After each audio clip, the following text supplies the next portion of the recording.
I want you to imagine with me for a moment a woman in her mid-50s. The only people she has in the whole world is her daughter, who is in her mid-20s. They live together. They both work in hourly low-wage jobs and can barely afford to pay the rent where they live. And they work hard, physically hard, 6 days a week. But one day she gets off the bus and is working her way back to the apartment when she begins to feel a little bit faint and she passes out. She wakes up with her daughter there in the hospital and they're letting her know she has to have open heart surgery. Now the particular jobs that they have are not jobs that you keep when you don't show up for a few particular days in a row. And so they both lose their jobs.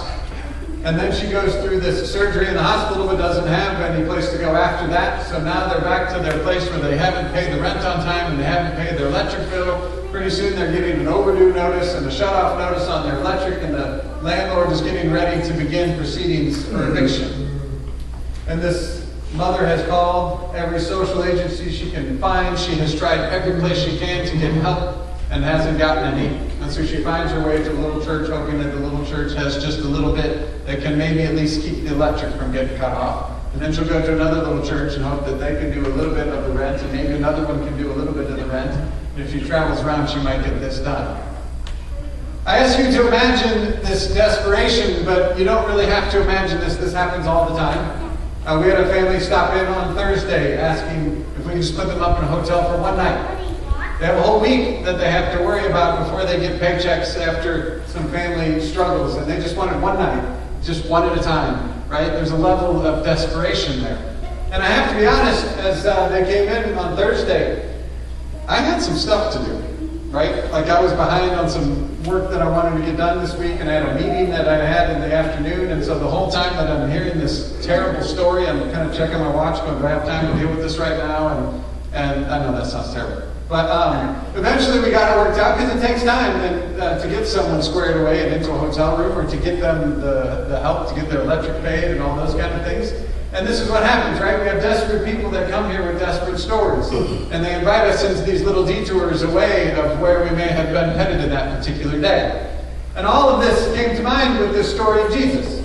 He's got some place that he's headed. He's gone off to this kind of place on the fringes, and he just wants to be by himself for a little while. And yet, because of his notoriety for all of the wonderful things he's doing, this woman that's not a person of Israel finds him and asks him to cast this demon out of her daughter.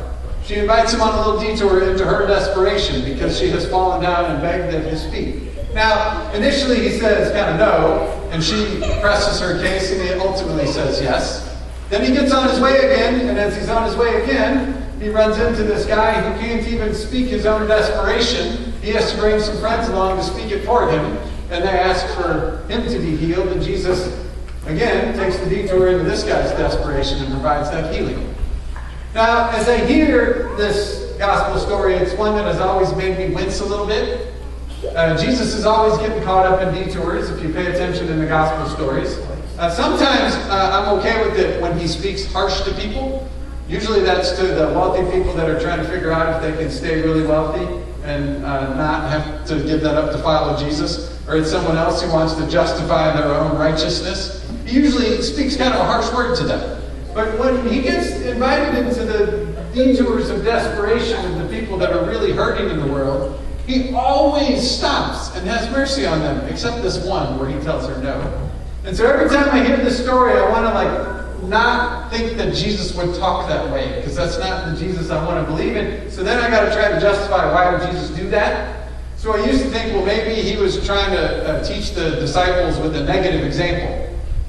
But then I read the story and it doesn't mention any disciples being there. So then I start thinking, well, maybe the fully divine Jesus was taking a nap, and the fully human Jesus got to drive for a little while and got frustrated and just wanted some time by himself. And so that it was just some human frustration. And then I heard somebody suggest once that maybe Jesus is trying to give this woman some agency, right? She's begging, and he's really just pressing her to really own her case as she fiercely fights for her daughter. And I kind of like that one, but the thing about all of these is I'm trying to make excuses for Jesus. And I don't think Jesus needs us to defend him. And so maybe what we can do is just take this story for what it says. And what it says is Jesus is on his way to do something, and a desperate woman comes and invites him on a detour, and he says no. until she presses her case and says, well, maybe the vision is bigger than just the people of Israel. And he says, okay, your daughter is healed. So if that's what's happening in the story, what can we learn from it? Well, for me, I have to start with the second part of this text that I find uncomfortable, and that is that I don't think I've ever really been desperate.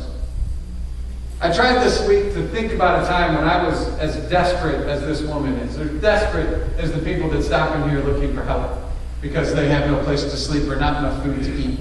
And the closest I could get was thinking about when our youngest son was an infant. He had breathing issues, and we had to hook him up to a mask before bedtime. When he got a cold, it would just immediately get really nasty. And the doctor told us if he got above 50 breaths a minute, we should take him to the emergency room. And I can remember sitting next to that bed on the floor counting. You know, like for an hour, just counting breaths. And it'd be like 1, 2, because he'd just be... And he'd get up to like, we're almost to a minute. He'd be at like 48, and then he would go... So we would never get over 50. And I remember sitting there, it was just this desperate... Like I wanted him to get over 50 so I could take him to the hospital and they could fix him, right? And I thought, that was desperate. But when I really think back with a more critical eye... We had really good health care, so I could take him to the hospital and not worry about what it was going to cost me. We had doctors that were tracking and telling us what to pay attention to. We had a whole supportive network of family and friends. If we had to go do that, we could have called a bunch of people and said, come get the older one and take care of him while we go do this. So while I may in that moment have felt like I was desperate, it was more just kind of a shadow of real desperation. And some of you have had real desperation. And it may have been for a day, it may have been for a season of life. But for the most part, I would suspect much of our existence has not been in that place of real, just terrible desperation where this woman finds herself, right? So when she comes to Jesus and cries out of her desperation, she is inviting him on a detour. Now I wonder how often we miss those cries of desperation, those invitations to go on a detour into someone's desperation. The simple example is like the homeless people that stop in, right? And like, I'm here and I can't really avoid it, but how often do we pass by homeless people and you don't know their name and you never hear their story?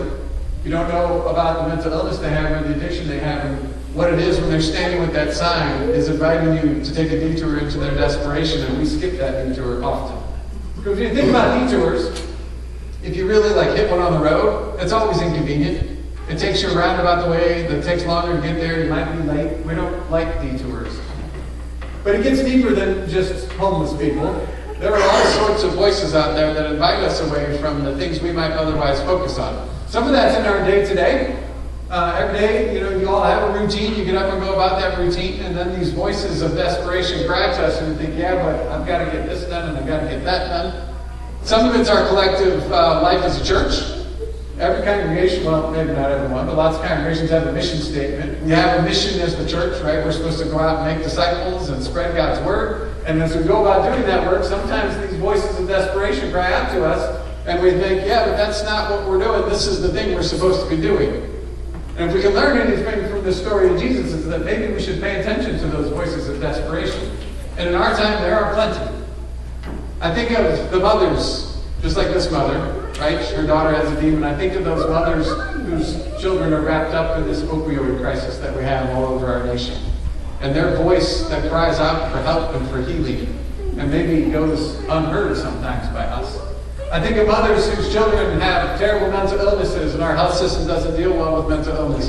And maybe that mental illness has led to an addiction, and they got all of this wrapped up together, and they're crying out in desperation for help, and they have nowhere to turn because nothing seems to be getting better.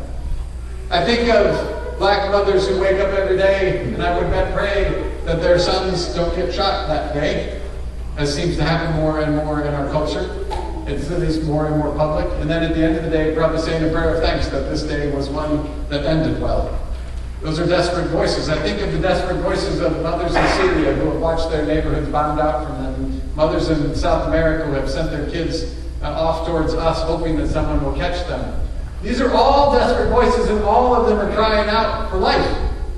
And in this story, when this desperate voice comes to Jesus crying out for life, his first thing that he says is, no, the children get fed first, but she says, but even the dogs get the crumbs, right? And then Jesus says, yes. What she does is invite Jesus into this detour of desperation. And it seems like a detour for Jesus, like so much of his journey in the gospel. But if you think about Jesus' journey, it ends in death. The place of desperation for us. But it doesn't end at death, right? It comes to the other side to life, which is the ultimate destination. So as Jesus goes through all these detours, what he's really doing is bringing the ultimate destination of life into those places of desperation.